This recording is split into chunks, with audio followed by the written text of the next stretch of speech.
Good morning, good evening, good afternoon, and welcome to Dreamy Dreamland with Sensei Al Bob. And I'm in the hangar bay of the Richard Cranium aircraft carrier, right off of somewhere in an undisclosed sea where we have our 900 bases representing Wall Street in a corporate way. Well, me, Sensei Al Bob, this guy right here. I always tell you a story, right? But as I start telling you a story, I end up threading in about 10 others, and kind of have the beginning, middle, and ends. And the ends I don't quite always get to because the battery runs out. I'm like restricted by the battery. So anyway, when I last left you off, I was in the Caribbean on Captain Scott uh, Island, and we were in the hammock drinking cocktails and smoking blunts and talking about things. And she was quite an amazing person. Pretty much everyone who I kind of stumble into are amazing people, whether they know it or not, right? Because they are God's children, right? And if you are made in the image and likeness of Yahweh, you are a pretty amazing person. And the only person that gets in your way from being that amazing person that you are is yourself. And Skara, she got to the point where she got in a fight with a big burly guy and basically got her eye taken out by a bailing club, right? And then she murdered him, right? In the most gruesome of ways, torture and all the rest. So having a girlfriend with a pedigree like that, is kind of interesting. And she, I used to call Honey Bun and Sweetie, and when no one else was around. And she said, I would kill most people for that, but for you, I love it. Say it some more. So that's how you have to go through life, and it's all up to you, you know, whether you want a hook in your eye or have the most amazing woman who can kill anyone tell you that she loves you, right? And I always showed that I loved her, right? And I always, every time I said sweetie and honey bun, it usually was um, ended with "I love you, honey bun," sweetie, I love you, you know. But again, only when no one else was around. And her island, which was not too, it was kind of between St. Thomas and Tortola and Jamaica and Montanique, and it was in a null spot. No one ever kind of went there because it was a little bit. If we're going to go one to the other, this was like too far out of the way. It wasn't in a straight line from anywhere, right? It was the same thing. Yeah.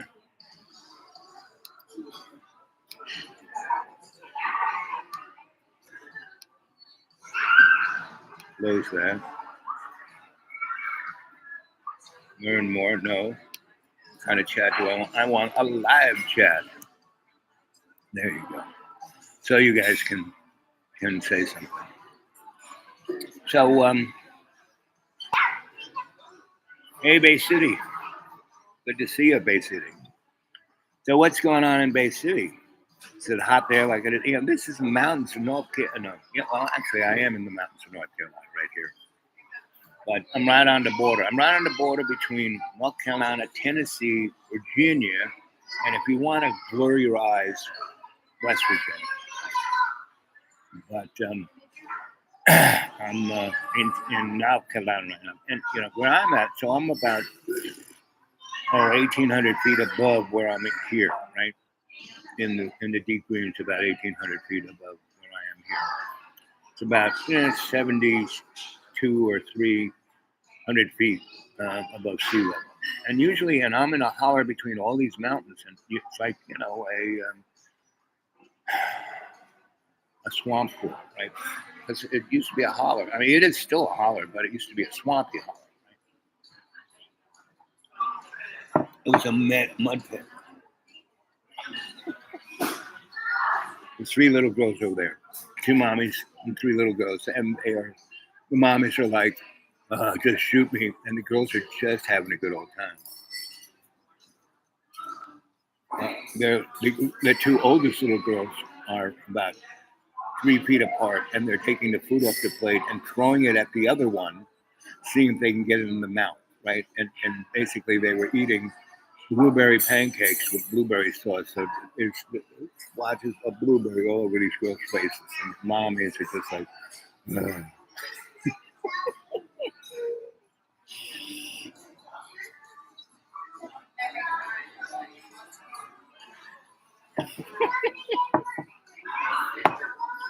Now, if everyone acted like those young ladies, the world would be a better place. Well, Bay City, remember to put everything in caps so I can read it. I have so many pockets, I don't know where I put my glasses. No, that's not glasses.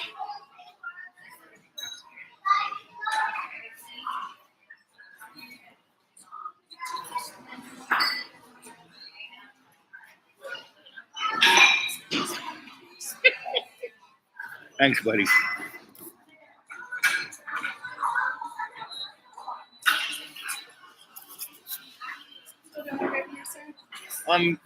Bag.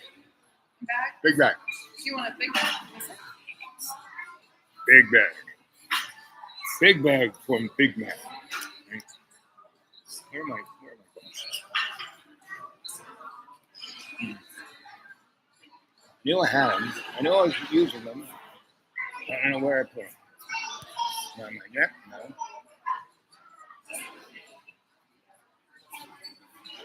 And that's why I buy like 10 pair at the Dollar Tree.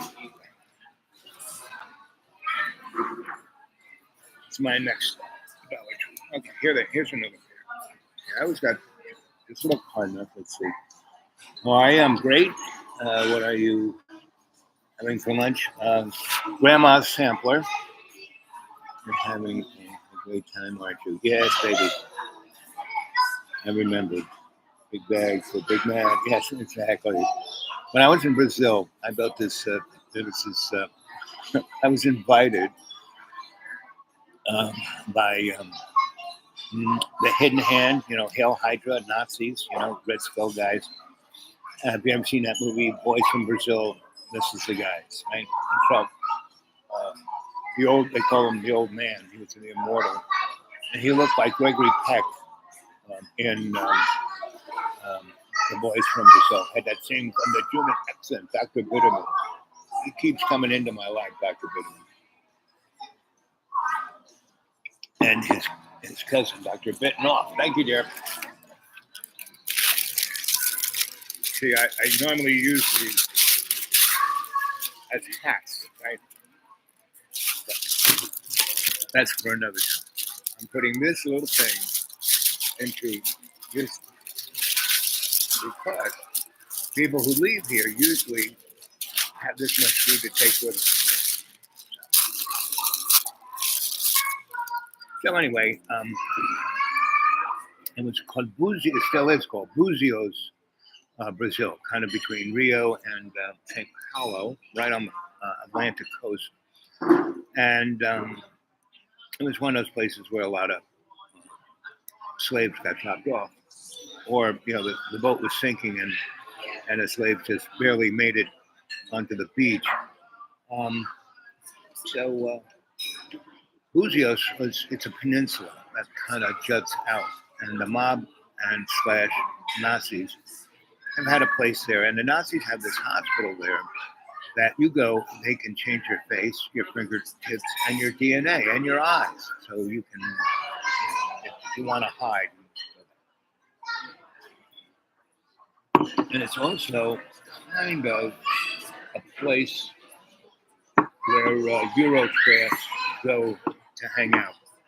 And the indigenous folk are kind of really poor, and so they do what they have to do.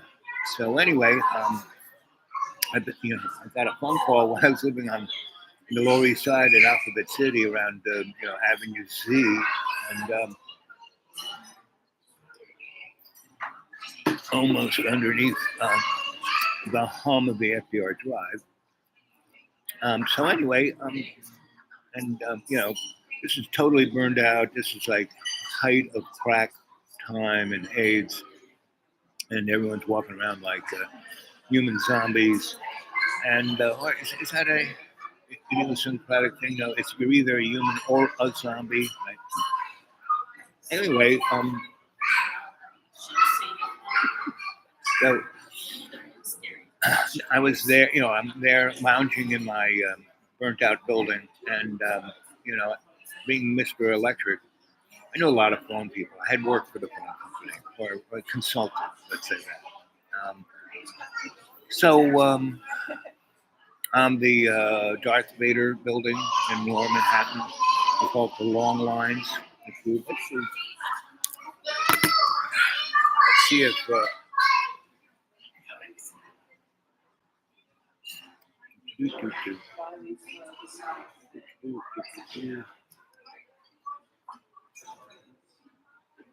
Long Lines building in New York City. According to Wikipedia, 33 Thomas Street is a 550-foot tall windowless skyscraper in the Tribeca neighborhood of Lower Manhattan in New York City, New York, United States. And it was built in the 70s and 80s. And so that's a picture of it right there. Doesn't that look like Darth Vader? Windowless building, right? And this was the NSA's little point of interest. That's how they listened in on everyone in New York City back in the day. Every fiber optic, they were just starting to put fiber optics in there. And every fiber optic went through that place, right? So I knew a lot of phone people. So I went to this one phone company, from the neck of the woods for the Alphabet City. And I said, hey, Bob, listen, I want a phone. He says, where do you want it? He gave me the address. And he goes, well, that's like being down in the jungle and not too many folk want to go down there. I said, you show up, I'll be, come, let's meet at Osaka's, I'll buy you lunch, and then we'll go drink some wine. And he said, okay, you're going to buy me lunch at Osaka, that's my weed spot. So I did. We did. We drank a couple of bottles of wine. We were feeling no pain. I kind of went down there and, met up with Chief Uckabug, hey, Jamie, who was, like the king of that neck of the woods. And have you ever seen the John, whatever movies about Keanu Reeves, being an assassin guy, right in the hotel that's in New York where all the high-hand people are. And that building is right across the street from the New York City Stock Exchange. It's right on Pearl Street. And I used to live on Pearl Street. So, and that building is kind of what that is, right? Anyway, so I meet my buddy Bob, and we have lunch, and then we drive and we see Chief Uggabugga, and he goes, I go, so we're going to put in some phone lines into my place, and I will put some in for you downstairs of my burned out building that you can, at one door that you can get in where you kind of keep stuff. We'll put a couple of lines in there for you, untappable. And so anyway, I had my yellow phone, and this is when the Princess phone was coming into favor, right? So, and the George Jetson one that was a Princess phone, but a little more curvy edges. Anyway, and had the push buttons, instead of the Princess phone had a dial. This is when push buttons and beep, beep, beep, beep, beep, beep, beep. kind of came in, and so we're doing that, and we're just throwing, Chief Ugga Bugga has this thing that it's almost like a whale spear gun, right? So we got a wire, and he shoots it on top of a building, right? We go up there and we pull up like a multi circuit cable, and then we shoot like down the end of that block, and we pull the wire to that end block, and then over to another block, over to getting to where we are, because we had to start from where there was a workable junction box from the phone company. And this was like the edge of the desert or the jungle, and so we had to like shoot the multiple cable into where we want, into my building and down on Avenue Z, and so we did that. And he put a junction box there, and we dropped a line down an air chute down to the ground floor, and we took another one into my building, and then he made sure all of the lines work, and he put a junction at the end of each one of those, and he says, "Okay, boys, walk me back to my thing." We did, and it was like Christmas present. He gave us 20 phones and a couple reels of wire, and he gave me a tester, and he gave Chief Ugga Bugga one of those. I don't know if you've ever seen a phone, man, but they had their own kind of phone that they can just clip on anywhere and call anywhere in the world, right? He gave Chief Ugga Bugga one of those, and Chief Ugga Bugga gave him a big bale of something. And so Chief Ugga Bugga and a few of his underlings, we kind of ran cable. So anyway, I had 2 phone lines into my that weren't listed, didn't exist, but worked, right? And if they did have a number that could someone could call me. I really never gave that out. I had a pager. People want to get a hold of me, they got a hold of me on my pager. It was way before cell phones. And I had a pager that not only could it page and tell me the phone number, people could text a message. Right? Let's see, raining all day here in Ireland. No summer this year. Well, you're lucky. It's been 91 degrees, and the UV has been 11 for 3 weeks. Everyone, I keep saying, "Here's a big hat. Let me give you a big hat." No, I don't like hats. Oh, here's some sunscreen. No, that you give your kids. Or, I mean, everyone looks around here like burnt hot dogs with black spots. Some of this year, I hear spraying offshore the barium and aluminum oxide blowing in, to block the sun and kill the insects, etc., etc., etc. Yep. But all that's we're heading into the new age of the Hunger Games. So, and after the Supreme Court passed that thing that the president is king, we Joe Biden. See, you gotta realize that Joe Biden and Donnie Trump. Donnie Trump is he has dementia. He's demented, right? Whereas Joe is delusional, right? So now he's king. He thinks he's king. So he's not saying I'm getting out. He's going to declare martial law, and he's going to go, do everything that Donnie said he was going to. He's going to do it before Donnie. He's going to, round up all his enemies and basically shoot him in the head. He's going to go send SEAL 6 after him. He's going to build a big, the Gaza Strip is only, 20 miles long, 6 miles wide. JoJo's going to build our own Gaza Strip along the southern border that's like 800 miles long and 20 miles wide. And all those illegal aliens will go there, and we will have factories, right? And little boxes for the people to live. And that's where you go. And so if you're an American citizen and, who's calling it here? Oh, look, it's our friend. Where is he? There he is. Hey, Johnny, how you doing? Japan, I say. What? Backside, Japan. Uh-huh. How you feeling? Backside, How's your Japan. kids?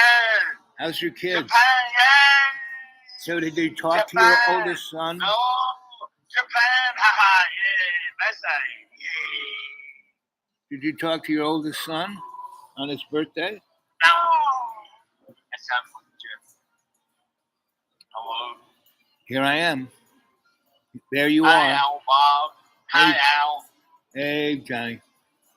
Hey, it looks pretty good at the art school. What?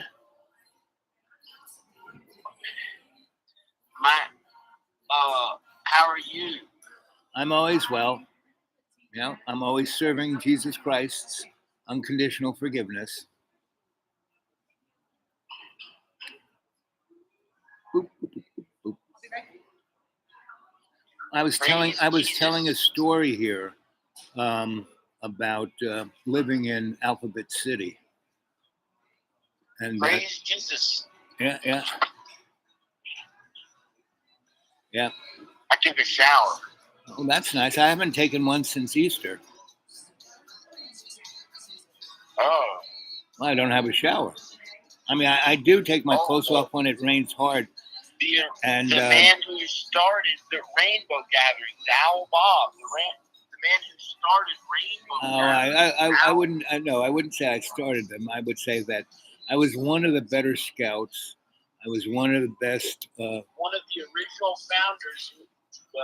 Well, I knew the original founders, and I thought they were nuts. You know, why pretend? Let's start a community. Let's not just go someplace for 2 weeks and pretend. When you came up with the idea for a rainbow gathering, I didn't know. Al No, Bob. that wasn't me. No, that was a woman named Maripa.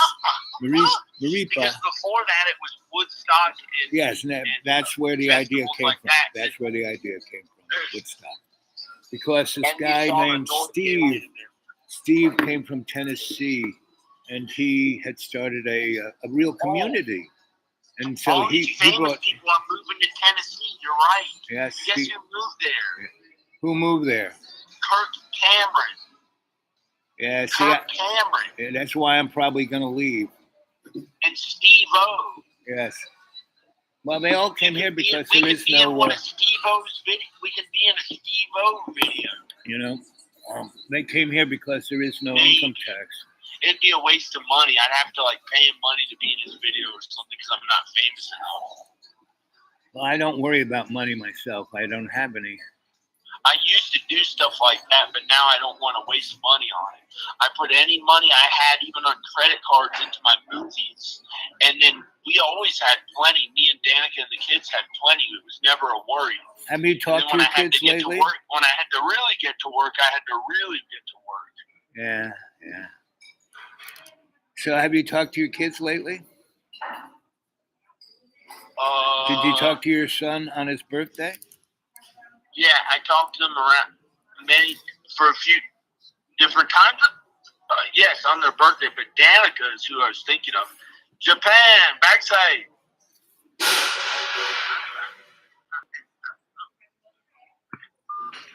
Anyway, enough of that.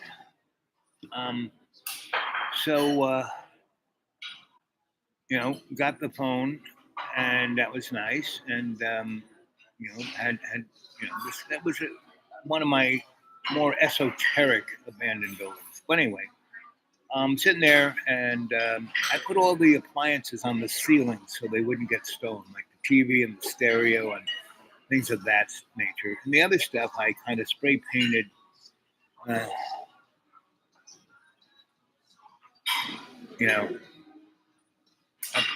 I sprayed with contractor orange. So when it was stolen, and I would go down to Second Avenue where all the tweakers sold their stolen goods, I could pick out, that's mine, that's mine, that's mine. I said, here's $10, go carry it back.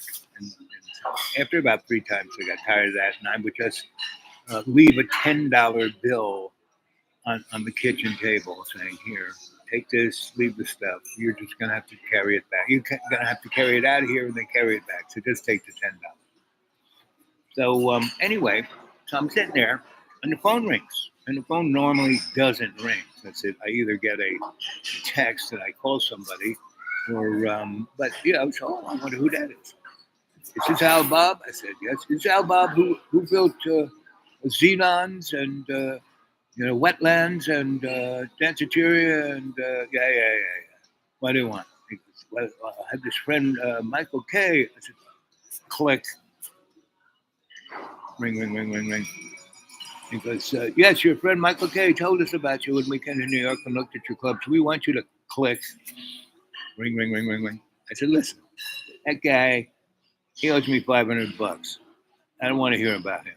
You're going to kill him, kill him. I'm not stepping in this time. Oh, you want us to kill him? Let's kill him. Go kill him. No, don't kill him. What? So who are you? What do you want? And he goes, well, we want you to come to Brazil and build us a nightclub. And I said, and he goes, no, you don't understand. We will make you happy. And he goes, what I want you to do is, I want you to, here's my number. I'm texting your number. I'm on your little texty thing. And, it's 10:30 in the morning. Then you're watching television. I thought you'd be asleep, but you're watching television, and so walk to that bank that's 6 blocks away from you on Houston Street, and check your bank account. You will see there's $5,000 in it now. That wasn't yesterday. So I go, you piqued my interest, and I go, okay. It'll take me about 40 minutes to walk down there, do that, and come back, right? So call me back at the number you have. If I don't answer, text me, because I probably would have stopped for breakfast, right? And leave a number and I'll call you back. So that all happens. And basically he says, okay, so that shows that we're real. We're going to take care of you. And you say yes, you just walk up to the Pan Am building, go in, Pan Am, and there'll be a first-class ticket waiting for you, and you can get on the airplane up to go up to the airport. So I do. Go there, right, and takes me in, and it's a real long story of what I did at Buzios, but I was there for a good long time, got to know everyone, and kind of changed the complexion of the whole place. I mean, I used to pay the people 10 cents a day, and I got them to pay everyone $4 a day, which changed everything.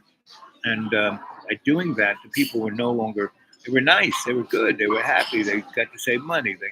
They and I got, if they had lived there for more than 2 generations, that was their house. They couldn't get no more rent, right? It changed the power of the town. And if you go to Buzios, you will see that the place is kind of fun and interesting and nice. Not kind of what it was when I was there, but and that outside of town, you kind of go out at the fishing village and you go up and then you come down. It's this big, beautiful beach that when I was there, they didn't use. And that's where they wanted to put the disco. I said, there's no road. They built the road by hand, no heavy equipment, just, and it was a cliff. They built a beautiful road. Anyway, so now it's where all the fancy hotels are and the nightclub is there. And so there was a lady, the madame, who ran it, and she was like Jabba the Hutt. And anyway, so when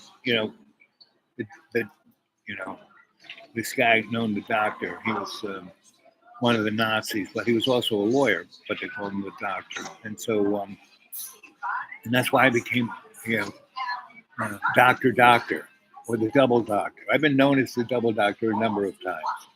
Anyway, so, and the other name I had was Rick, because when we built the club, I said, let's call it Casablanca. So they wanted to call it, whatever. And I said, no, let's call it, because it was concrete and adobe covered, and it looked like, something from North Africa. It looked like, I kind of based it on Rick's club, right? And so it's called Casablanca, so I became Mr. Rick, right? Or Rick. Yeah, you knew me well. I was Rick. I was being introduced. It was Mr. Rick. So And so I got to know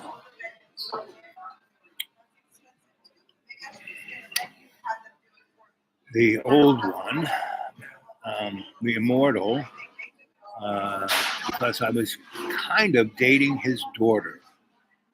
Because the immortal was kind of like Dr. Moreau, Dr. Moreau's Island, Are We Not Men, the first book, that we saw as literature was the thing way before the Greeks about the king who they isolated on the island, and he made a friend called Enkidu. You know, you know what I'm talking about, Jamie?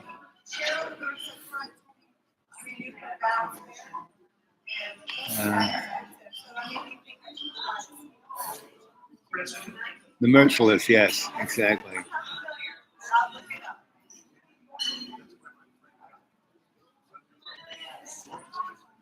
Anyway, let's see. So we became fast friends because we could talk about anything. And he was kind of lonely because he never came out of. He had this house that was like bigger than Versailles, bigger than, the Biltmore House. I mean, this place was, and everybody who was there was a genetically engineered character or animal. I mean, he had these people working there that could like lift tractors. He bred big guys with bulls. I mean, it was. What's the name of that ancient book? The first book they found, and it was the thing they used to, figure out ancient languages. It's about a king, right? It'll pop into my mind. Anyway, and Forbidden Planet was based on it, and Shakespeare had Prosperous. Shakespeare's Prosperous was based on it, and I'm going backwards through my mind. Castle, it'll pop in there. Anyway, so I would go and see him, and a doctor would bring me up there in his limousine, and he had his chauffeur was this guy that looked like Tattoo from Mr. York's Sweetie Island or whatever that was. Anyway, so that's how I got. And so the madam, who was like Jabba the Hutt, who was the front person of Buzios, I'm sure she's gone. I mean, she was like 10 foot tall and weighed 2,800 pounds. She looked like a turd with a nice dress on and these really nasty green eyes that would cut you in half. So, but she liked me, and so she, she owned everybody, and so the chief of police, was like, I met him the first time I met her, and this guy would kill you in a second, and everybody in his force were just psychopaths, and ruled by fear. And so the first day, after I get there, because the doctor took me to this fisherman village and took me to this house, and people were moving the stuff out. And he goes, "You live here?" And I said, "No, what do we live with? Whose house is this?" Theirs. I said, "Where are they going to live?" He goes, "Over there," which was like over in the garbage pit. I said, wait. No. I said, "I'll work this out." So he left, and Tattoo driving him went like this, because he saw what I wanted to do. And this little kid came up there who spoke English. He was like Gandhi. Remember the comic strip Gandhi? The black button eyes. And this kid could speak every language. And he was a real, gangster at like 6. And his sister was beautiful. And she worked for the doctor, right? And she could speak a lot of the language. She was a lawyer. And so anyway, that was the family. So this was the higher end of the Fisher Village family, and they're getting kicked out of this nice house, and they're not supposed to live there, and they're going to live in a garbage pit. And I say, no. I said, "What's that over there?" And they said, "Oh, that is a fishing shack." And it was like this house that was like right over the inlet on stilts. It had a big deck all around, and the roof went over the deck. And I said, let's go take a look at that. And we went in there, and there were all these racks with all these fish on it and flies everywhere. So I'll live here. You know, you get rid of the fish and clean it up, and it'll be fine. And so they were like, whole town came around me and kind of hugged me because, my God, here's a white guy who's being nice and real and not trying to take advantage of us and kill us and rape us. We like this guy. And so, and that was the first day I was there. So they clean, I mean, everybody comes in, cleans it out like you can't believe, like you eat off the floor, and they start building stuff, and they build these kind of like bamboo walls, and there's like little kitchen-y thing, and they bring in a toilet. They just cut a hole in the floor and put the toilet right there, and they run a hose from the big communal cistern so I have water in the sink, you know, a shower, and a toilet, and all the stuff goes down, and the river flows relatively quickly underneath the house, so nothing's going to stay there. So anyway, that's my house. They do that like in less than 2 or 3 hours, and they bring in this amazing, you know, 4-poster bed and a beautiful new mattress, and linen sheets, and a big mosquito tent to put over the 4 posters. Yes, exactly. LA Pride. Anyway, so that was the first day, and the kid became my little tattoo, right? So the next day, a the tattoo sister,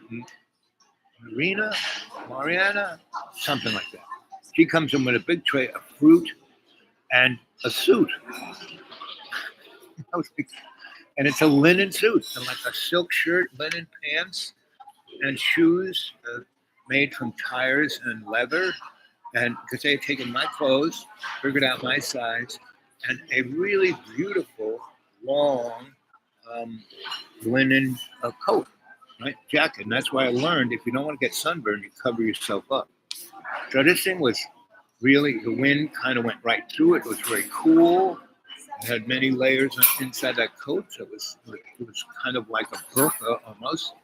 And I had a big hat, big hat. And it was silk on the inside, and I think it was made out of reeds. And so it was, that was my first day. And so we walk out, and there's a police car, right? And the chief of police comes over, and he introduced, I met him when we were talking to the madame, and she had all her hierarchy with her, and there's the chief of police. So anyway, he goes, I'm going to show you around. I said, okay. So I get in his car, and the kid gets in there with me, and we drive around. And there's Fish, hey Fish. And yes, welcome to Love Al. It's a legend. So anyway, he's introducing me to everyone and saying, this is the man who's going to build a great tourist trap. And he says it's going to be like flypaper. We'll all make money. And he was the big drug dealer, the police chief was. Anyway, so we're driving around, and so we stop off at the place called the Chez Michou, where one of the rich guy's kid has got this restaurant. And all the major things there are run by rich people's kids who are from Rio or the other big city.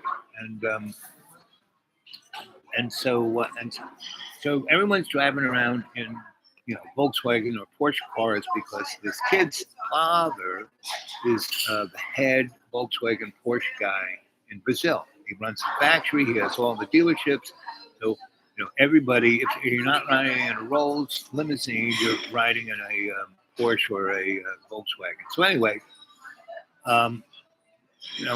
we take the tour. We stop off at the Chez Michou to have lunch, and the doctor's second command, Marisa, the daughter of Tattoo here, we're all having lunch, right? And so they're all talking about blah blah blah blah blah blah blah blah blah blah blah, and they're like speaking in English and in Portuguese, and I'm like, And a tattoo sitting next to me and telling me the stuff I'm missing, and this kid is invaluable, right? So anyway, um, so we get up and everyone goes back to whatever they were doing. We just had a really nice, and it was like we started lunch at around 11:30 when it's just starting to get hot, and we finished lunch at around 5 o'clock, and everyone goes back to work, right? And it's cooled down, right? So we go out there to where the chief of police has left the car, and another one drives up, and it's a nice little Volkswagen, maybe a Golf or something like that. And it's, you could tell it's a police car because it had, the blue lights on it, but it wasn't all painted up. It looked like a Golf, a kind of grayish Golf. And all the police cars were gray and had a black stripe and numbers, and police and policia on it, but this didn't have any of that. But did have a radio, and it did have the blue lights. And he goes, "That is your car." And maybe it was more than a Golf because it had four-wheel drive. I know it had so. It's like the 1980s. Yep. No, it's 80s where you were a big basin. Okay, gotcha. Which is a nice, comfortable. In 91 is not comfortable. It's 95 out there now. I'm waiting till it cools down, talking to you guys. 41 minutes. There's three of you there. I still have a good 20 minutes of battery left. So when the policeman says, "This is your car," right? And I go, "Well, that's nice. That's, I was wondering how I was going to get around." And so he goes, and he opens up the trunk, and I'm all good. Let's see your palm. The hand you right. Put it up. See, honest girl, pretty even tempered, even though you don't like humanity. Your best trait is you think with your heart and you feel with your head. Put that back up there. Ooh, real vivid dreams. Yeah, that's it. So as soon as your feet hit the floor, they're gone, right? As soon as your feet hit the floor, they're gone. Pretty much. So what you got to do is have this nearby, which it probably is. And before you get out of bed, you hit the record button where you can record your voice. Right? Hit that, and you go, "I just had a dream about," and it will steal off onto this thing. 100%, you won't even know what you're saying. It'll be on this thing. Go back, listen to it, right? You take notes. And you take notes not to remember, but to understand. So, and this is great because you can stop it, go back, go right, and you write it down. You go, "Wow, that's why I did that. Wow, that's why this happened. Yeah. Wow." It'll change your life. Turn your hand this way. So you're really smart, good at the books, but as a nurse, if you forget the book and go by your intuition after you get experience, right? You know why they call it practicing medicine? Because the doctors don't know anything. You're just freaking practicing. Yeah. So put the hand back up here. So go that way. You have a lot of empathy. That's good. And I think one of the reasons you're doing this thing is your empathy, but you worry about stuff that's had too much. And I think you're putting yourself in an environment where you're going to be like shell shocked. So it's either going to rip that band-aid off of looking at that stuff, or you won't be able to do it, one or the other. But I'm pretty sure you're going to be able to do it, especially if you use the dreamy thing. But the thing you worry about is stuff that are in your dreams that you're not really facing, that you're not really knowing, you're not really understanding it. So that's why it kind of has you like this. But not all the time. When you were younger, you were way worse. Yeah. When I was younger, I used to remember all the time. Right. So it's getting better, which is a good sign. And you're putting yourself into an environment that you would never put yourself in before. And even working here is an environment that you would never put yourself in before. And so you're moving forward. That's a good thing. So what's your astrological sign? What's your astrological sign? What month are you born? September. Oh, you're a Virgo. Virgos are always right. And to be And people hate that because it's one thing to act like you know, but when they figure out you were right, that's when they really get upset, right? I'm sure you've had that Yeah. experience. So don't tell people stuff. Just use it for you, right? Yeah. So they won't get pissed off with you, right? Yeah. And the more you can be that magnanimous self, unless you Virgos normally aren't that, but if you can be that, you'll be what is known as a evolved Virgo. But don't give it up because you have a video production company in New York, right? And there was only one of me, so we have a number of people out doing different shoots all the time. And I always put the Virgo in charge because 98% of the time they were right. And they were so happy to be put in charge. And I said, well, you're involved. So I don't like it. But you did. So, but I said, don't wear it on your sleeve. Just do your best. Tell everyone they're doing. And that's another thing, Virgos. If you can tell people that, you're really doing a great job. I appreciate it. Yeah. Well, that's my job is to give a little insight to everybody here who will listen. Not everyone. If you weren't going to listen, I wouldn't waste my time. Yeah. I get that. I'm gonna have more things to people. Right. So of all the medical stuff I did, I ended up being a shrink keeper. So that's why I do the palm thing, because people hate shrinks. Yeah. And I pretend I'm like the mystic wonder. Neat. I got anything else right now? No, I think I got it all. I thank you for the hat. That's my new hat. See, being able to read palms is good to talk to pretty girls.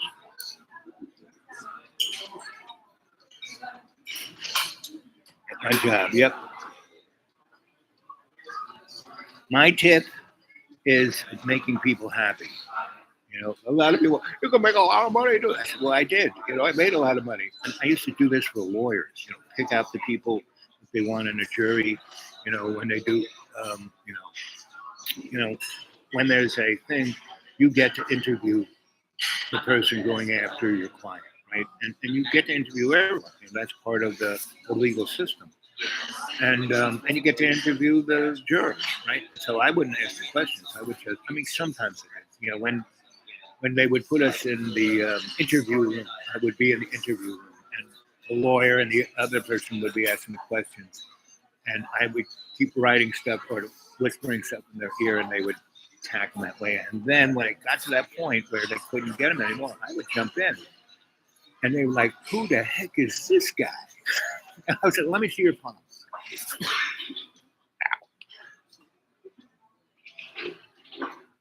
Well, I've already given her a tip, right? I gave her 40% of my.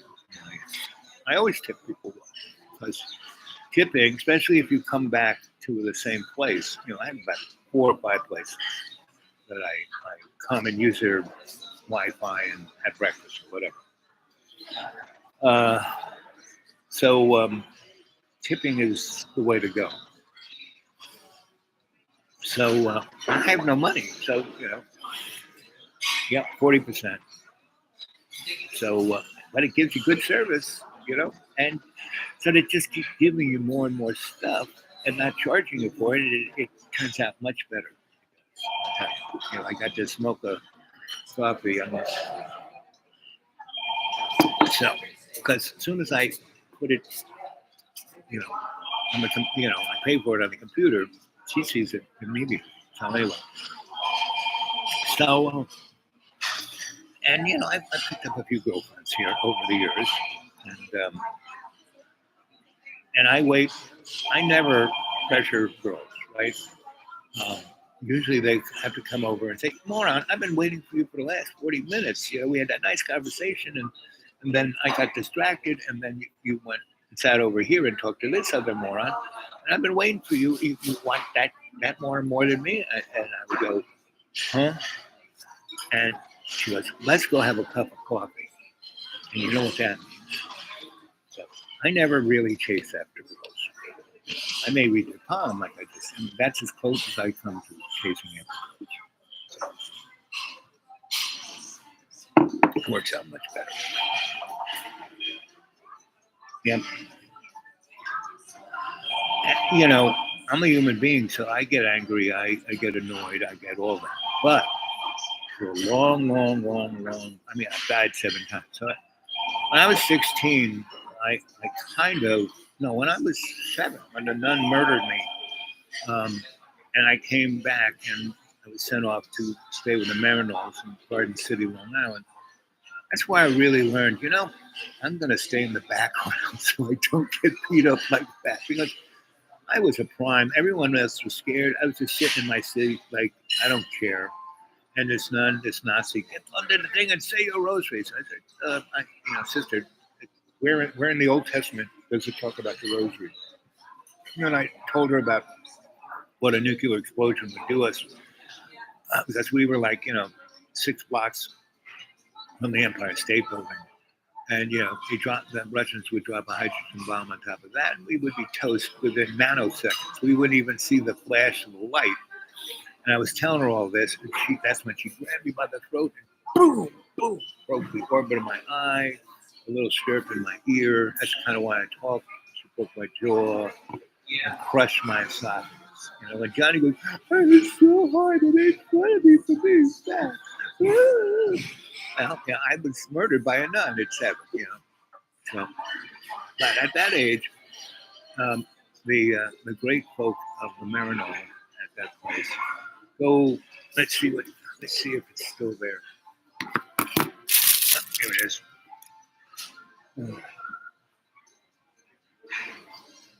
Okay. Marino Sanctuary in Garden City, Long Island, New York. Yeah, there it is. No, Garden City Bird Sanctuary. Unless they made that place a bird sanctuary. I think that might be it. Let's try again.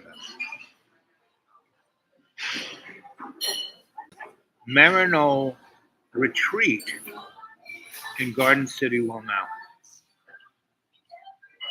Garden City Chapel and Retreat located, yes, this is the place. Chapel, Spanish Christian Retreat on the East Coast. Great facilities and excellent location. Yep, that's the place. Yep. Do I have any pictures of it? Let's see.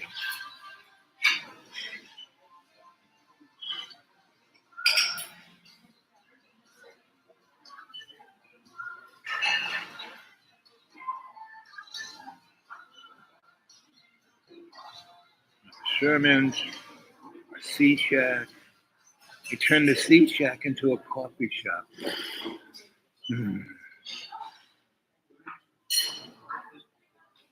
No, it's understaffed. Maybe I should apply for a job.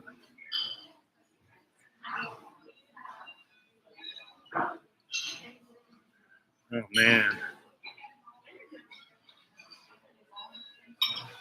Yeah. They moved.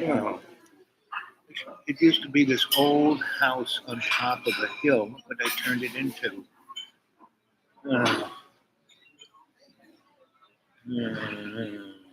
So sad. The sea shack. The sea shack was this big, beautiful, old, rich person's house that they gave it to the Marinos, and it was right at the top of the hill, had a view of the ocean. The property went all the way to the ocean, and they had a place that was like the place that I lived in Bougies. It had a dock and it had a house on it. It was a sea shack, and the Marinos let these guys who were known as baymen, right? And they would go into the bay and they would get clams and scallops and fish. There were always fish running in there, and so the best seafood ever, right? And they turned it into a coffee shop. I'm sorry that I looked it up. Anyway.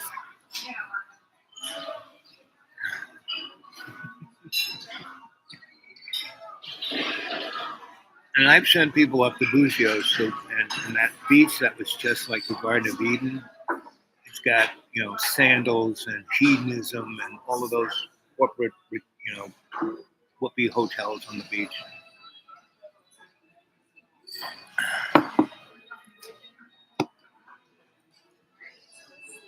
And so that's why I'm probably going to have to move from here because they really are. I was talking to an old timer who was an old timer from another place and came here. So I've been here 25 years. He's been here like 8 years, right? He got here just before the cockroaches came in. The cockroaches started coming in around 5 years ago. So he's got some money. I said, so why don't you and I get some wheels that won't fall off like my car and find another place? He goes, really? It's, you're in your 70s. I'm in my 60s. Really? I said, come on. If we don't go forward, if we don't keep having a good time. He said, well, no. He goes, you've been always having a good time. Me, I'm just starting to have one. I said, you think you're going to have a good time here? Like last night, I was talking to somebody, and people were firing off, what was left of the fireworks they had. And my friend said, where are you? You in the Gaza Strip? So I see people were shooting off heavy-duty mortars, right? And they were on the other side of the valley. And so the way the Sawtooth Mountain ranges is, instead of like making it less sound, it like amplifies right where I am. Luckily, these guys don't shoot this stuff off year-round, just around now. And they had, they were shooting off their AR, so it was like machine gun sounds along. So you have to keep, and that's what the Dharma bus, their bus was going forward. They realized that they had to keep moving forward. And that's kind of what it is. What time is it now? Almost 2 o'clock. Let's see, what's the weather like? It's not quite rainy, but it is getting cloudy and breezy, so I think I might. Anybody got any questions? Let's put on my reading glasses so I can actually see. What's Miss Fishing? Catholic, not a nun. They used to want to be one. Yes. Now, when nuns are really good, they're great. Otherwise, there's, because they're not having sex. So, see, if you're not a lesbian, if you're a lesbian, you can be a nun because then you can have sex. They say nothing, but nuns don't, you can be them. Not a problem. And that's what it was kind of invented. All these girls who, had a different outlook on life. And normally came from rich families, and the church would take the money, and the girls would, become scholars. I mean, some of the best theologic writing of the 3rd century to the 20th century are by women. And most of the guys who got all the fame for it, the stuff was written by women, and they just took it on themselves. Well. They say you can't go back. Yeah, so you go forward. And I really, New York City was my town, and I kept going back. And you could go back because everything changed, but it stayed the same. No, not so much. I left New York City for good in 1988, and I only went back in 2011 because one of my 128 godchildren was getting married, and she took the effort to find me. I mean, I didn't have, couldn't believe she found me. I'm out here in the deep green, and I'm really, I had no YouTube, had no nothing. I was like, not, I was getting back from being dead, because I hadn't really died yet. I still was working for the corporate world until 2014. So anyway, this is 2011. So I went there, and New York City, everyone still remembered me. Well, where have you been? Well, not here. But everything was changing. Like Soho, they had 60-story condos in Soho. And what made Soho so great was it was the first industrial area that the Dutch had, right? Just above where they were downtown. And the farms were kind of where Central Park is. And so they had these buildings, big buildings. Each floor is about 7,000 square feet average of the buildings in Soho. And the streets, like Green and Thomas and Spring and Grand and whatever, West Broadway, they were really wide because the buildings were far apart and they had gigantic windows because they had no electricity back in those days. They didn't even have gas, but they would, burn coal to make steam and had big steam things with big belts that would run up and run the looms and all that kind of stuff. And so that's what the Soho was. So that's what was great for artists. Big. Nobody wanted these spaces. It was too expensive to rip them down at the time. So they just was like lying feral. Con Edison was going to put a nuclear reactor there and dump the radioactive steam into their steam system. That would have been a good idea. And the NRC said, it's a little bit close to the public. Let's put this reactor a little further out in New York. And that's where Indian Point is off the Hudson. So anyway, I went there with my good buddy. So when I went back to New York, what was the most rewarding thing was I saw my old dearest friends who hadn't died yet. And there's something about having a friendship that's last 50 years. There's about 4 guys that were still alive then. Now there's only 2 left. And we had gone through the wars, the Soho Wars, the Tribeca Wars, the Williamsburg Wars. And, basically, it was great because, we met at our favorite watering hole was still around, Puffy's. And let's see if Puffy's is still around, or even on Google.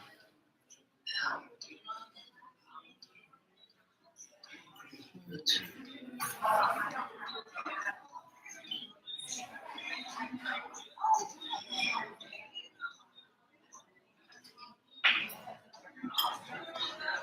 Puffy's, the bar in Tribeca.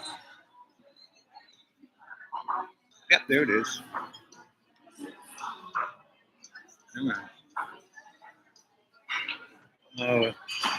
So yeah, that's Hudson Street right there, and that is Puffy's, but it's been turned into a hipster. I mean, they didn't have food. Now you can get yourself I'm sure Frank doesn't own it anymore. Oh, they really, yeah. It is the bar, but it's like turning it into some kind of hipster bar. Yeah. And they had these big windows all around it, and Frank lived in the apartment above it. He bought that building for $27,000 back in the 70s. And the crowd was artists and mercenaries, because he was a nice Jewish boy. He really wanted to be a mercenary, but he made his money being a bean counter. Anyway, so I came back to New York then, or in New York City, to start making food open during COVID. Oh, okay. Thanks. Anyway, I'm sure Frank ain't there. He would never have let it look like that. Anyway, but it had such an amazing air because there were all these crazy artists and all these straight up killers. And when they were there, they weren't killing anybody, and they were having a great time. And so some of my best. So when I went back in 2011, a bunch of guys who, Frank was still there. We went to Puffy's, and it was still kind of Puffy's, right? And we told old war stories, etc. And so anyway, what time is it now? Yeah, it's about time to go. Okay, kids, I got more errands to run before I run back to the deep green. I hope you, again, I left a bunch of stories hanging to an end. This is the cliff. I should call this the cliffhanger show. Next one I'll call that. Story about a scar. I'll finish that up. And it ended nice. Be careful. I'm always careful, Fish. I'm coming to visit you soon. Fish, how hot is it down there?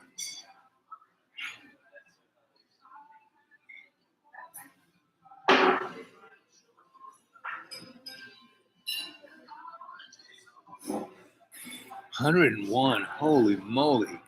Is it ever 101 where you live? This must be a new thing for your neck of the woods. I never remembered that part of where you live being that hot. I mean, it could get a little muggy, but you're kind of in the flatlands. But I mean, it was 91 yesterday. Let's see, yes, it was laundry last week.